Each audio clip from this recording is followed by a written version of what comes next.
Chapter 9, Talk of the Town.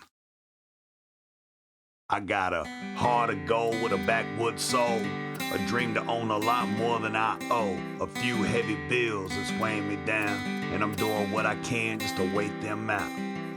Redneck Rich. When I was in the 4th or 5th grade at Liberty School, we went on a field trip to Nashville to sit in on a live production of Talk of the Town on News Channel 5. I wore my dad's sports coat and combed my hair just in case the camera wound up on me. I didn't really know exactly what we were going to do that day at Talk of the Town, but I knew this could be my first big chance. When we got there, we each had to fill out these little information cards. Mine looked like this. Name, John Smith. What's your dream in life? I want to be on TV. What do you want to be when you grow up?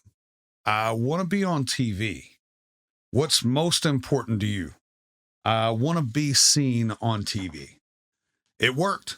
The lady called my name and said, "Well, it says here that you want to be on TV. What would you like to say?" I grinned and I said, "I want to be seen." Dan Nelson. Our task was to ask, okay, how do we essentially get somebody else to pay millions of dollars to market this guy? And TV was the fit because he's so good on camera. It was a branding dream come true because A&E later invested literally millions in promoting the show. Leading into the first season, for instance, they spent over $1 million on marketing alone. Even though Warner came before the A&E deal, we were pursuing both at the same time, and actually had started out working with VH1 on a pilot for the idea. He was so natural and fantastic on camera.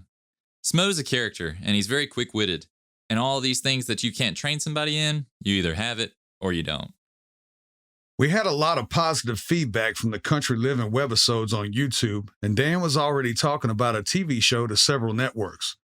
We had been filming ourselves for years, so everyone was natural on camera. We just captured our normal day-to-day routine, tour life, and pranking each other. We decided to take this TV show talk seriously and filmed our own sizzle reel. By this point, I had filmed an episode of Bar Rescue with John Taffer. He was a really awesome guy to work with. Thanks, JT. Dan Nelson. As we went about doing this, we quickly learned that as good as we were with writing storylines, we were not sizzle reel editors, which is a very specialized talent. So we spoke with a guy named Dave Mace at A&E, and they were interested in what we were doing. After 3 days of trying to get this edit right, we ended up sending him the original sizzle reel we had and said straight up, I know this is not great and we're not great at editing, but this is kind of what we're thinking. The main point was to show them we knew what we were doing. SMO and I both wanted to have some creative control and a relationship with a network, not just a production company.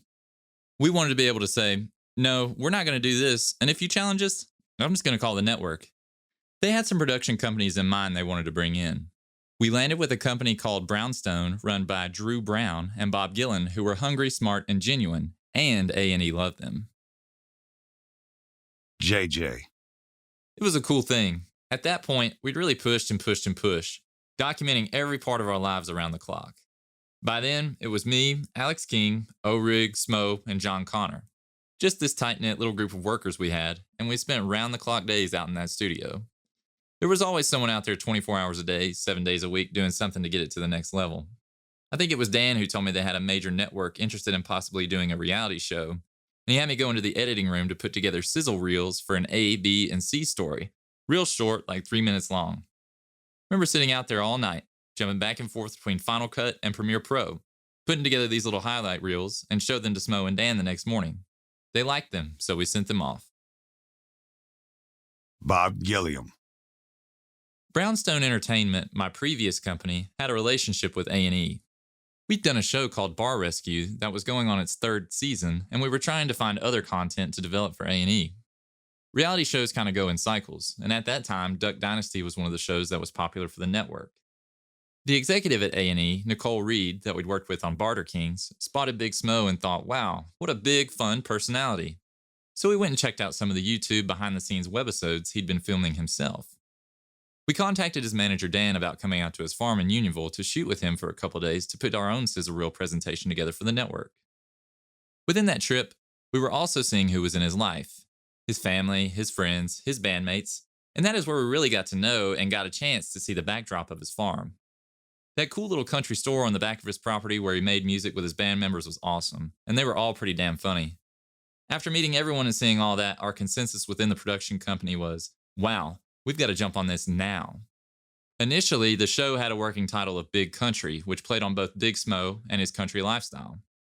The biggest asset we had was John himself, who we quickly affirmed was a natural in front of the camera, very smart and very good about knowing what his persona is and how he funnels it. His family was great. His mom and daughters were like undiscovered talent. So I thought, oh my God, this is great. His mom just tells it like it is and is really funny when they're together on screen. So we really liked the dynamic and the way everyone interacted with each other. When we were out there shooting for those first couple days, we all said, you know what? He has that it factor. We filmed a 6-month pilot for VH1, but they didn't seem to share our vision, so we did several months of filming with CMT. That also turned out to be different than what we intended. Luckily, things turned more the direction we had aimed for when we were contacted by A&E. Dan and I wrote and filmed everything because we wanted to be in control of how we were shown to the whole world on TV. It was important for us to keep everything sincere and genuine.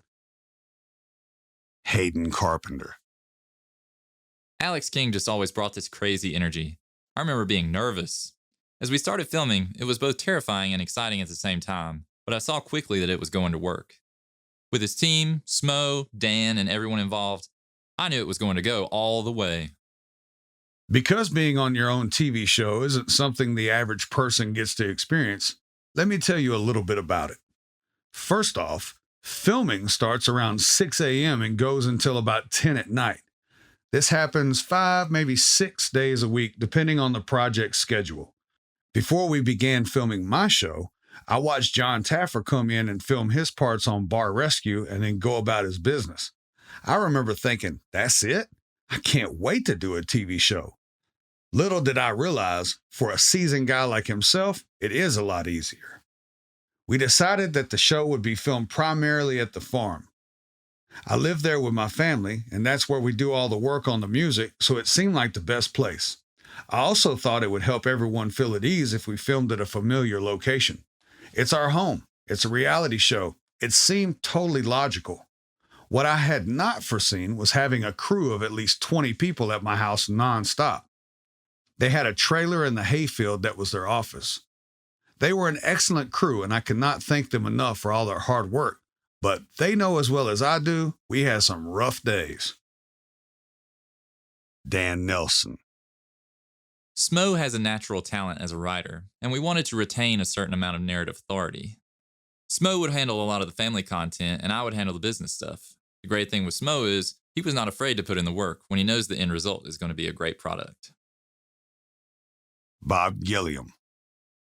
In reality TV, there's a hot sheet where someone takes notes all day on set. Then they compress that into a 1 or 2 page summary email that basically says, here are all the interesting things that happened today. Sometimes we'd insert little bits of dialogue that were really funny. One thing about a reality show is you don't want to try and create storylines yourself. You want to observe as much as possible. Even though this is kind of a sitcom reality show type show, we would ask Smo in advance, well, what do you normally do?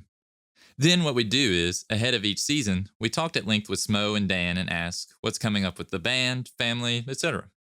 That gave us a sense of their calendar, and from there, we'd develop an outline of scenarios and topics, and all figured out together which ones worked really well for an episode. The other big thing was we wanted Smo and his family to feel relaxed in their own environment, and that was what was important about shooting principally on the farm. It was the ultimate farm. You have cows in the distance, a barn, acres of land, and it personified in a small little world what this part of Tennessee was. What I love most that behind his house sat this little country store. It ended up being the perfect backdrop, even with Tennessee in winter. There was a lot we were trying to get shot in one day, and we were shooting outside, so we were always up against a time pressure and hampered by the amount of sunlight for the day. It was always a very tight schedule, and we needed to make sure everybody was up and able to shoot starting early in the morning. We tried to capture them all in their routines as much as possible too, to make everyone more comfortable in scenes on screen, whatever felt most natural to the whole cast. We tried to accomplish that in episodic ways. That kept things focused. The other thing with that, everyone was new to this, so we had to make sure we kept them all happy because we needed their cooperation with the tight shooting schedule. SMO, as a producing partner, always had his eye on the bigger picture. JJ. The first couple weeks of shooting, there was some stumbling over lines, but for the most part, it was an unscripted show. Obviously, they couldn't put cameras on us and film everything we do because they wouldn't have been able to put together a storyline. So what they would do was suggest scenarios or put us in scenarios and film what actually happened. I know a lot of people feel like that show was completely scripted, and I can see how it feels that way because even though it wasn't, we'd have to go back and reshoot scenes at different angles or close-ups, so we might have to repeat the same scene 4 or 5 different times constantly for everything we did. So at a certain point, when you're saying the same line for the 5th time, it started to seem like we were scripting things. It was a challenge for me to get in a groove with it for sure, because never having any acting experience or any kind of camera experience other than being behind one.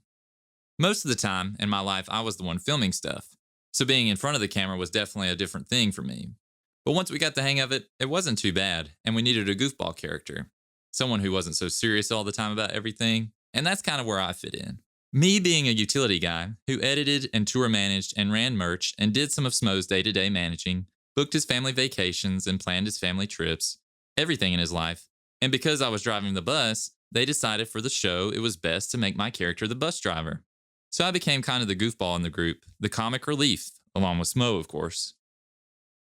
Obviously, none of us are trained actors, so it had its frustrations, but no one was as surprising on camera as the one and only Mama SMO.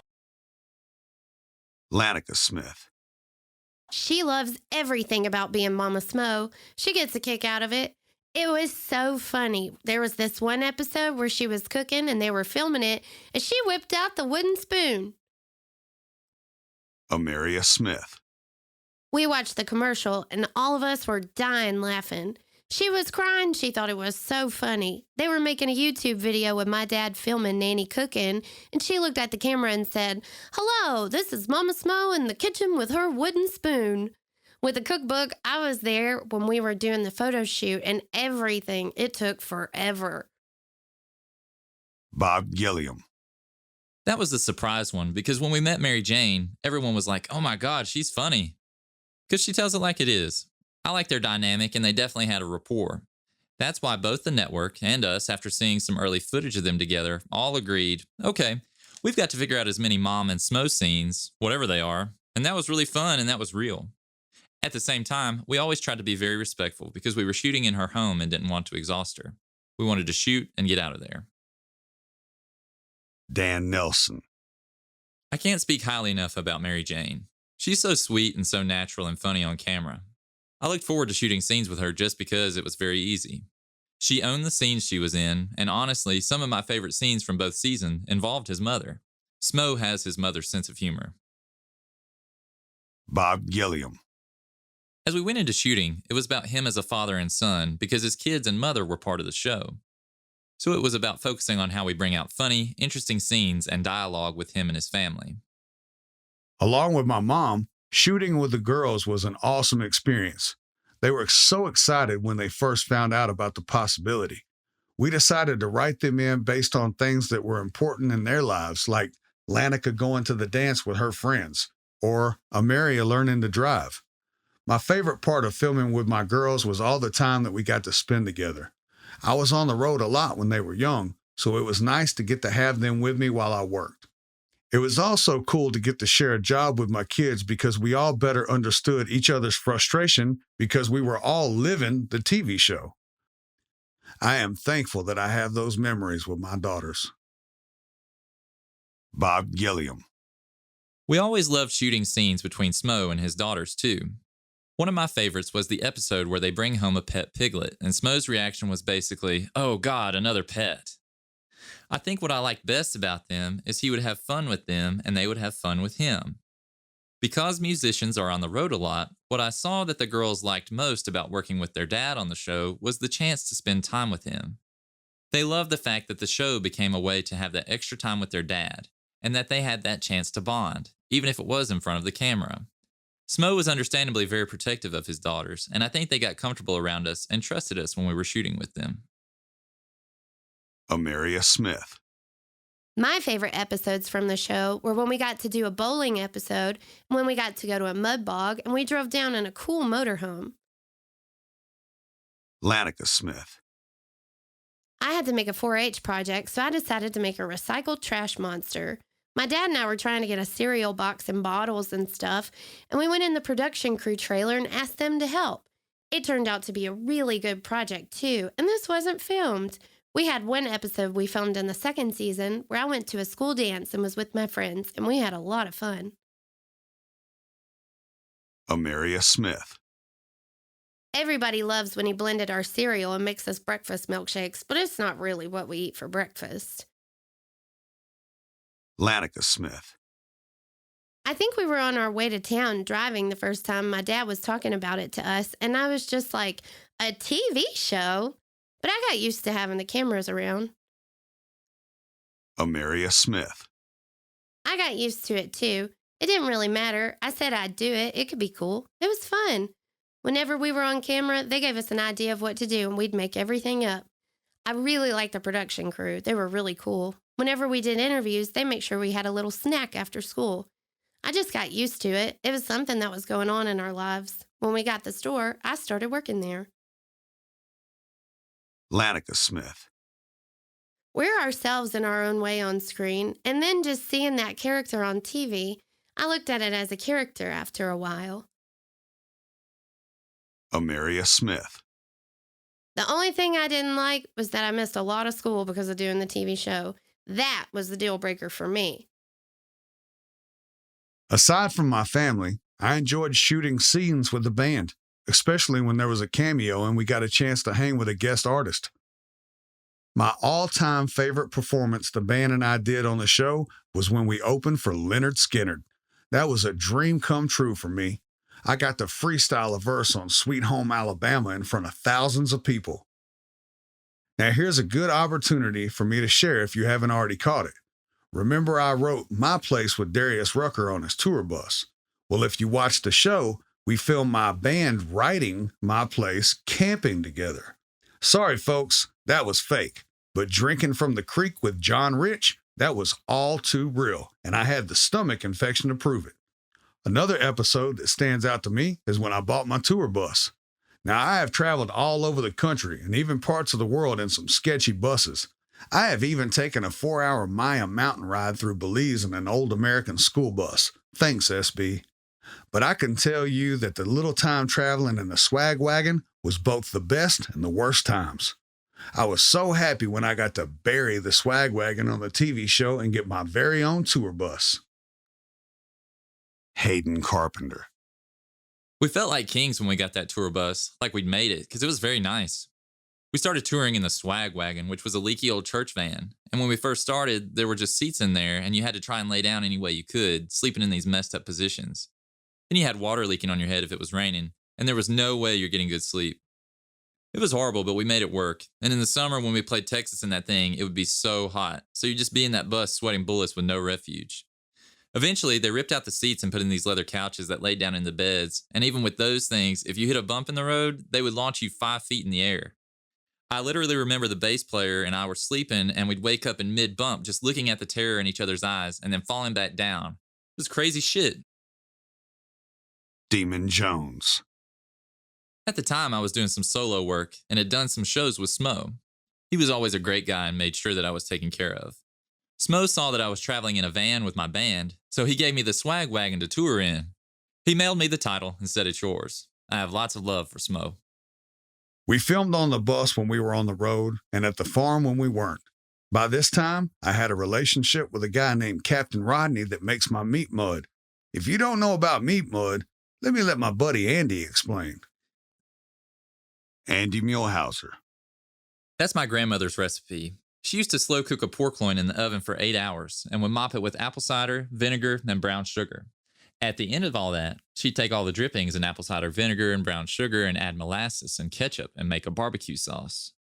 Well, Smo and I both had a buddy who'd opened up a barbecue restaurant in Shelbyville called Uncle Sonny's. He'd had my grandmother's barbecue sauce before and asked me to make it for him, and I made it. His restaurant got busier and busier, and I was making probably 10 5-gallon buckets a week for him. It got really crazy. Smo's always been a huge fan of it. So back when he was doing all these shows in these local spots, he said, "Man, we should sell this barbecue sauce with my t-shirts and call it Meat Mud." I said, "Hell yeah." Next thing I knew, we started making it and putting it in these mason jars, and he got a nice label made. In the beginning, I would go to some of the shows with him and sell merchandise, and we put that barbecue sauce out there, and it got a little following too. He'd mention it in his songs, and Smo bought the rights to it from me. Now somebody else makes and manufactures it. It's awesome to me that it grew into that. Thanks, Andy. Now that somebody else that's making and manufacturing the sauce is Captain Rodney. He owned a storefront in Bell Buckle at the time, and I thought it would be great for filming and selling my merchandise. Dan Nelson. He texted me a picture of a key and said, "We have a store." Immediately, I just freaked out. My first reaction was, "What are you going to sell? What does it cost? Who are you hiring?" I was thinking, great idea in theory, but I could see he was excited about it. So I said, "Cool, man. Well, why don't you come over and we'll talk about it and come up with a plan." At the time, we were developing an entire line of products for the Big Smo brand. Meat Mud, sweet tea sauce, country caramel, peach pie jelly, apple pie jelly, tomato gravy, country gravy, and the Muddy Mary mix. We decided the new store was the perfect place to sell all these items.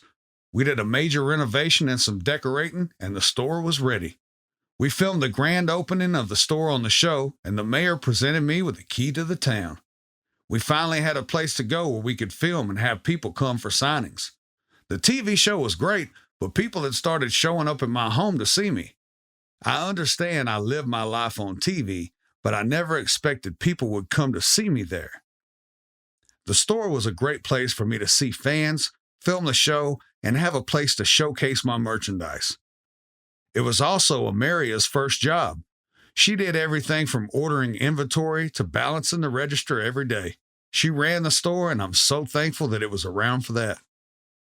Looking back on the TV show, what made me the most nervous is that we did all the work and all the filming and aired it to millions of people. This was the first time something that was filmed to me was going out to a mass group of people that I didn't have the control I was used to. We were filming season 2 while season 1 was premiering, so we paused from season 2 to watch season 1 together. It was crazy. JJ. When they first sent us a preview before it was scheduled to debut on live TV, it was like a week before the first episode aired. It was kind of crazy seeing ourselves on TV and being there. Even now, going back and watching it, it's like, yo, we really did that. And it's not something a lot of people get to do. Amaria Smith. It was crazy. We were all here when we saw it on TV first, and it was like, what? The music and everything. It was cool. I didn't think it would ever happen, but it did. Lanica Smith. It was fun because when we first saw it, it was super cool. Like, this is actually happening. Dan Nelson. We went to New York City, and there was Smo's face and the name of the show on the sides of buses rolling around through Times Square and all over Manhattan. Then there were billboards all over the country, on the side of highways in the country, and driving down in the Sunset Strip in Los Angeles. I give all the credit in the world to both the branding and marketing teams at A&E and Warner Brothers because they worked hand in hand to make it all happen. Bird Brooks. He'd been grinding for a long time, and it's been awesome to watch his success and all the wonderful things that have happened to him, especially the TV show. By the end of season 1, I realized I was made for the camera, but maybe I had overcommitted. I shared so much on season 1 that by the time season 2 came, I felt like maybe I needed to get back to music. I shared the work, the play, the on time, the off time, did the tricks for the camera and all. I was built for performing on camera, but I'm done with my personal life on screen.